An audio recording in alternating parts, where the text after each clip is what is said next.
What's going on, guys? Welcome back to the channel. If you guys are new, make sure you guys like, comment, and subscribe down below. As you guys can probably tell, I have not posted a video on the channel in quite some time. I've said that so many times all throughout the years. It's been about 10 years since I've been running this YouTube channel. And honestly, God forbid that, like when I'm editing videos, I just get lazy and then I forget and forget and forget until it gets to the point where I just don't even want to upload it anymore. Now, granted, this channel primarily focuses on vlogs and sneaker reviews, but thinking about it, and I've been watching a lot of these type of content on YouTube, I thought I would try to get into the commentary space, and we'll see how this goes because I don't really know if this video is even going to come out. But the topic of today's video was the main reason why I wanted to do this type of content. So today we're going to be talking about my first time at Coachella. I know it's been a month since Coachella happened. I just thought I'd gather my thoughts and all of my experiences, really think about it and make it a video. Not to monetize for it, but I mean, if it ends up being the case where my subscriber count magically grows up another 407 subscribers to 1,000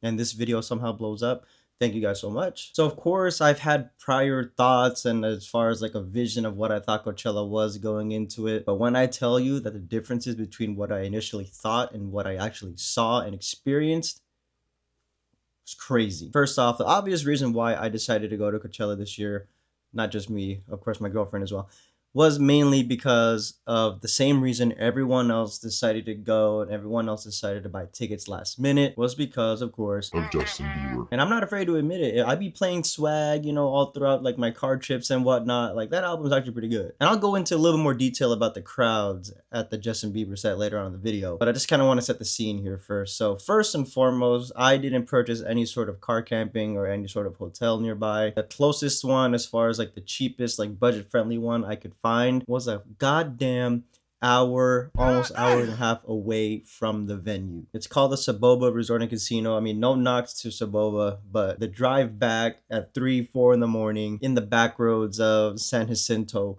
it's fucking sketchy as hell. And I didn't know this too, but my girlfriend was telling me on our way to Coachella on day one that part of the area that we were passing through was Scientology base. And at first I thought she was lying, and then later on, upon seeing all of the Scientology raids that I've been seeing on TikTok and Instagram, I decided to look into it. And sure enough, down the street from where we were staying was the goddamn cult itself, the Scientology base. But anyways, so that's where we stayed for the weekend, and now it's time to drive over there. I didn't really do too much research looking into what the Empire Polo Club is. I know it has something to do with horses year round aside from this time of year. So we decided to buy preferred parking, and let me tell you, at first it may seem like a good investment to buy preferred, but god damn, it's so fucking shit when you have to leave. So we're driving down the Tanner Freeway, and I start to see that it's traffic leading up to the Monroe exit. So I decide, you know what, let's just take a shortcut. We get off the freeway, take a shortcut. We end up back on the freeway, exit off Monroe. And for my Coachella veterans out there, you guys know Monroe kind of likes to tease you a little bit, where it looks like there's no traffic, but every intersection you pass, the closer you get, it's like you're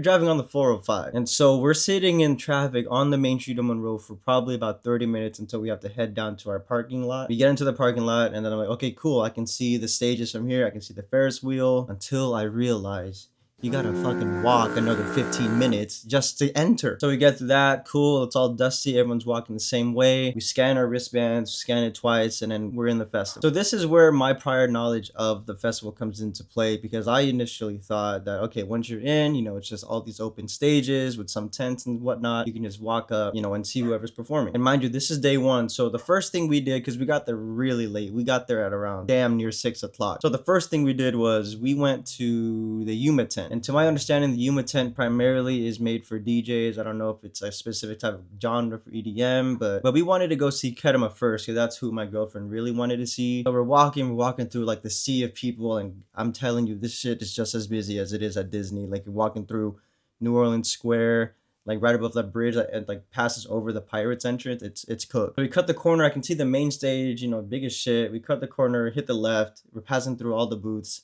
And then there's the big Yuma tent. Now again, going back to my prior knowledge, I thought, okay, we can just, walk right into the tent. But then there was more sea of people, and they were all waiting to go in line to get inside. And in my mind, I'm like, what the hell is this? Like, do we need to pay for Lightning Lane? Of course, VIP was like $1,400. Like, what do I need to do to get out of this line and go in directly, into the tent. So right away, my experience was already off to a rough start because we had to wait in line almost 30-45 minutes just to go inside. And by the time we got inside, Kedema had already finished. The smell of piss and shit for some reason was all over the queue. So yeah, we go inside. Kedema just finished, but I mean, I will admit the vibe was cool inside. I do have some videos here. I'm just gonna show you what I recorded. Didn't really record much because, again, it's my first time experiencing all of this stuff. So I wanted to take it in. Yuma 10, honestly, 10 out of 10. If we saw Kedema, probably be, let's say, 15 out of 10, but glad I was able to experience that. Fast forward later on in the evening, we go by some of the activations, one of which was the Coca-Cola one. Obviously, if you guys know me personally, I drink Coke like almost every hour of the fucking day. So had to stop by there, got a Coke. Then we went to go see the next artist. We went to go see Turnstile after the Yuma 10 and after the Coke activation. So we went straight to the outdoor theater. Mind you, I did not know it was going to be a mission just to go from one opposite end from the Yuma tent all the way to the other end to the outdoor theater. We get there, we grab some pizza right before they're set to perform. So the Turnstile concert starts, and mind you, I've already seen Turnstile live with my girlfriend. We've seen them at Petco Park in San Diego. So we kind of already had a sense of what the set was going to be. It deadass was literally the same set as it was in San Diego. But as the set went on, started looking at the big screen, and this jogging circle, so-called the pit the mosh that they were doing, sort of compelled me to want to join in. So during the set, me and my girlfriend tended to move closer towards that jogging circle.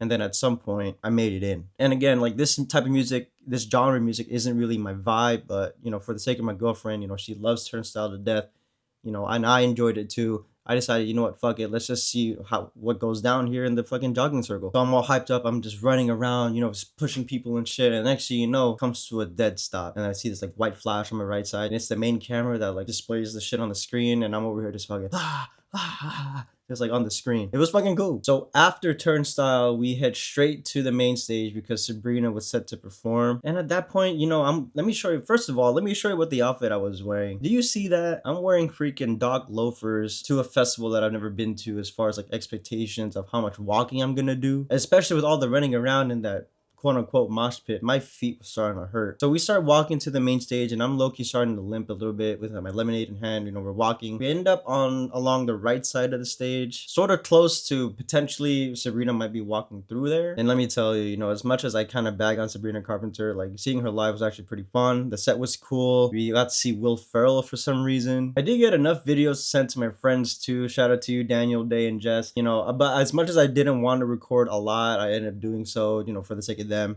just so they can see, the performances in case they didn't watch the live stream. But aside from that, I enjoyed watching Sabrina perform, especially with my girlfriend next to me. We usually tend to do concerts together. Most of the time, it's her putting me on an artist that she likes, Sabrina being one of them. So the fact that we were able to watch Sabrina night one at Coachella together, especially for it being my first Coachella too, kind of made it a very, very special moment. The last artist of the night that we ended up seeing was Not For Radio. If you guys don't know, Not For Radio is just the lead singer for the Marias. I think her name is Maria. It's like her little solo project. If I remember correctly, she might have been like a late addition to the lineup for weekend one. So, and that's one of my girlfriend's favorite artists too, like ever.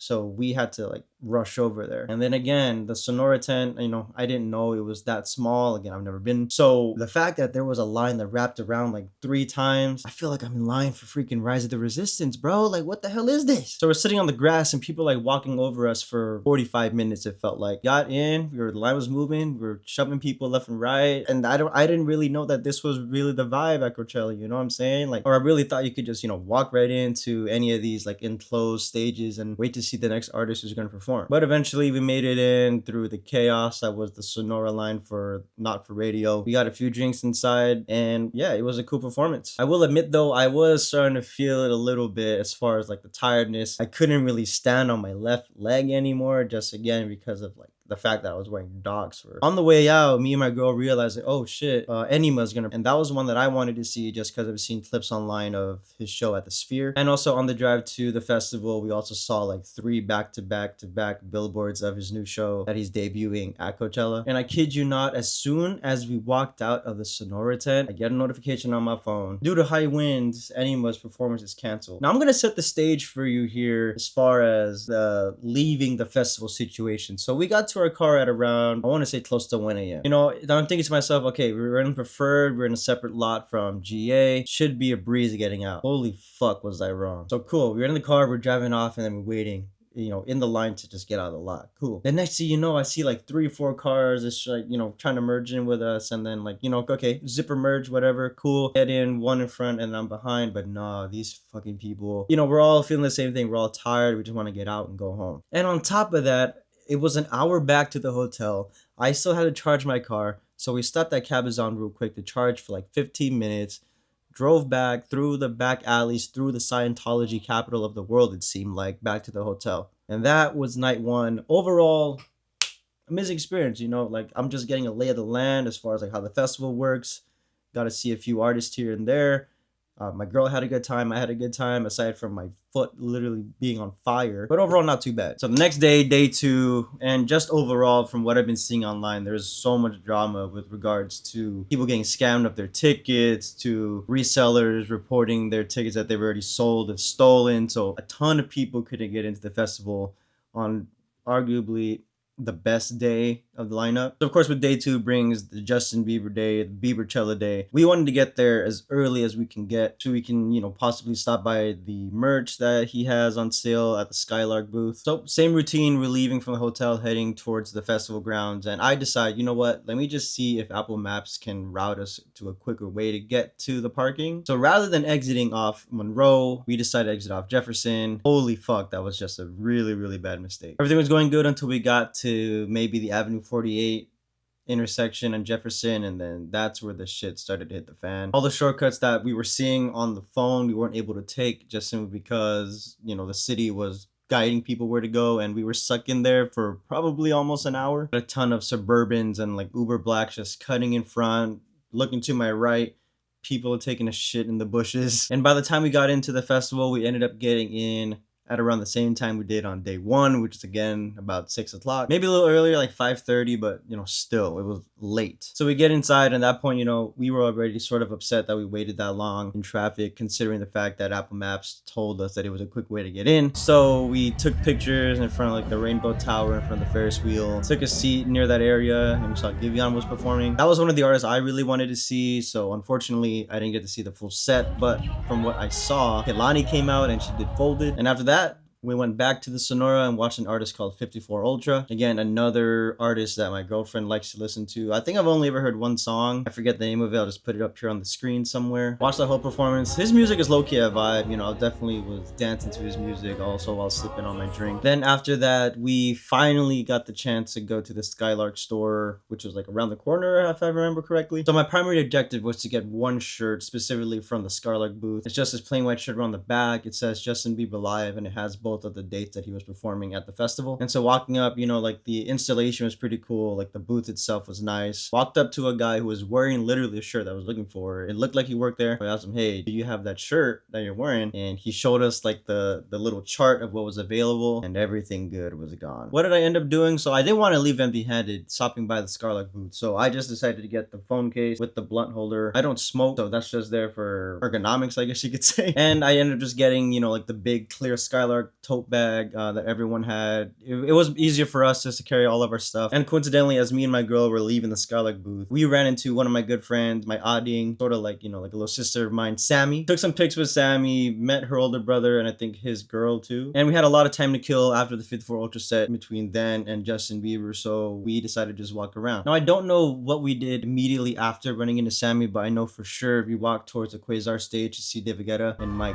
god, that area was cooked. It was so backed up that we were like not even reaching the Red Bull Mirage, or kind of near the beer garden. That's how backed up it was. And we only stayed there for like less than 5 minutes, then we walked over to the Do Lab. Now, me personally going to the Do Lab, it was still sort of windy at night, right around that time. I'd say roughly around 9 o'clock. Because if you didn't know, the night before when John Summit was performing, a stage light fell and hit a girl in the head, and she had to get rushed out, and they closed the Do Lab stage early on Friday. And after that, we went to the now infamous Spicy Pie pizza place, like near the front of the venue. Now, following the festival, I started seeing online that people were getting sick eating spicy pie pizza specifically. Throughout that night, I for one didn't get sick. I just, chomped down on that pizza, had some water. And now it's time for the main attraction of really the entire festival. Time to wait and see Justin Bieber perform. Practically 90% of the festival, everyone's waiting, to get a good spot. Me and my girl were sitting down on some grass, and obviously over time, we start to move a little closer. And throughout the waiting waiting period, people are starting to argue because you have people sitting on the grass and people are walking over them and they start arguing like, oh, people are stepping on each other. And I've seen some videos online about people getting into actual physical altercations while waiting hasn't even started yet. So where we ended up settling, there was a group of people next to us. They were chill. So I'm already hyped. The show's literally starting. Justin Bieber starts with All I Can Take, one of my favorite songs on Swag. And the vibes are cool. He starts off with his Swag album and some Swag 2 songs. And then he changed up the vibe. Does little slower songs. And of course, everyone's been using the sound on TikTok, the Everything Hallelujah, where he mentions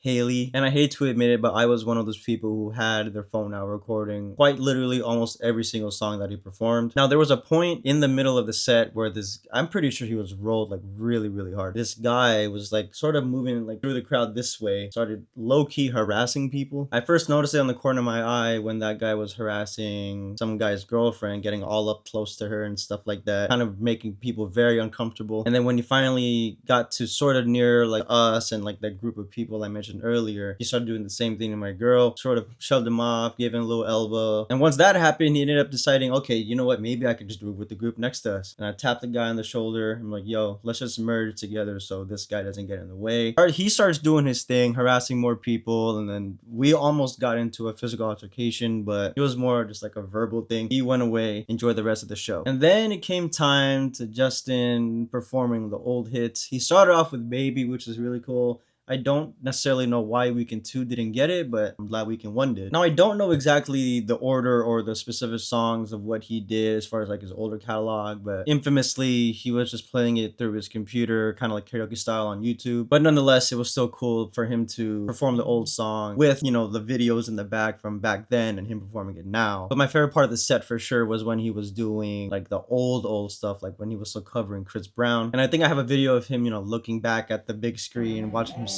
perform With You from Chris Brown, and then kind of them playing off vocally off each other, almost in the sense of like they were doing a duet of then and now. That for me for sure was like the best part of the set. And then he went on to the memes. He showed the one where he was walking through the glass of like the revolving door. He did that. Obviously he had to do the standing on business meme too, and for some reason he was showing us the D's nuts meme. Don't know why, but for some reason the people around us weren't really getting the joke. They were kind of confused. I mean, sure, everyone was confused. I for one enjoyed it. And then he ended off the set with daisies, and of course with the fireworks going off, got a shot of that. It was really cool. Overall, got to see the artist that I wanted to see really bad. We got a pretty decent spot. The people around us were chill. There was no one really getting into any arguments and this and here, whatever. Me and my girl vibing to the new stuff and the old stuff. Me getting hyped as fuck when he would, go on from old song to the next old song to the next old song. And just overall a really, really good time. And the worst part of it is when the set ended, it was the massive sea of people all like bottling into one small funnel of track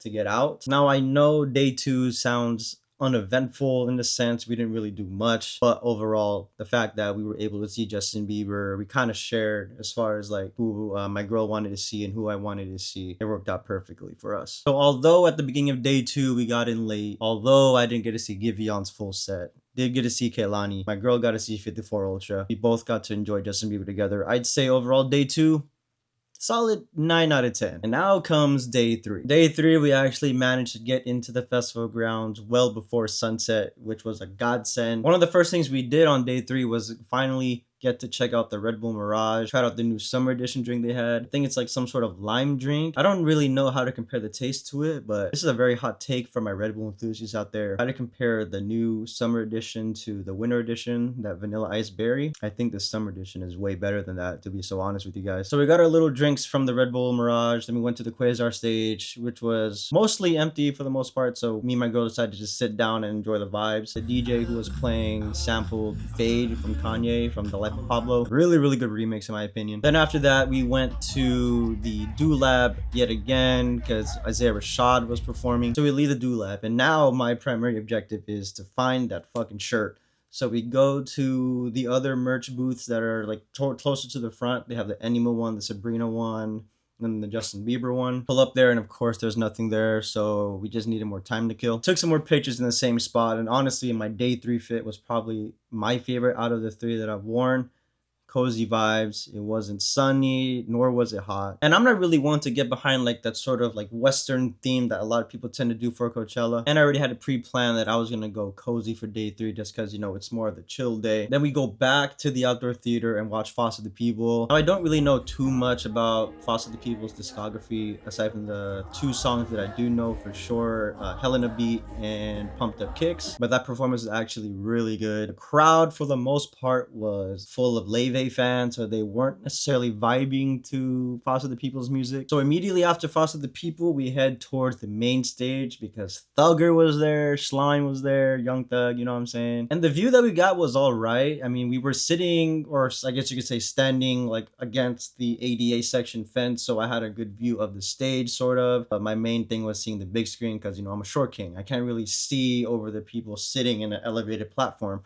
So that's what we had to settle with. And when I tell you the fear in my girlfriend's eyes when I started vibing to most of the music Thug was playing, I felt like a different person, to be honest. Like, I felt in my element. Like, yo, there needs to be more rap music in Coachella. So I'm hoping for next year in the lineup they add more hip hop and rap artists, because I think it was 2023 where they had like Metro at the Sahara. That was a year I really wanted to go and go see Metro. Yeah, Young Thug brought out people too. He brought out Nav and Camila Cabello. And in my very honest opinion, Young Thug's performance for day 3 for me for sure was the highlight of the night. And I will say, the thing that people do say online about Coachella crowds being dead, I've never experienced that up until we were seeing Young Thug. Like, everyone in the ADA section was like completely silent, with the exception of one dude who was like standing, I guess, like 3 people next to me. He was saying things like, "Yo, Thug, turn me up, Thugger." And I thought that was pretty cool because, you know, at some point me and him were low-key vibing to the music too. Especially when Lifestyle came on, when he performed that. Brought me back to a day when I was like 13, 14 years old, like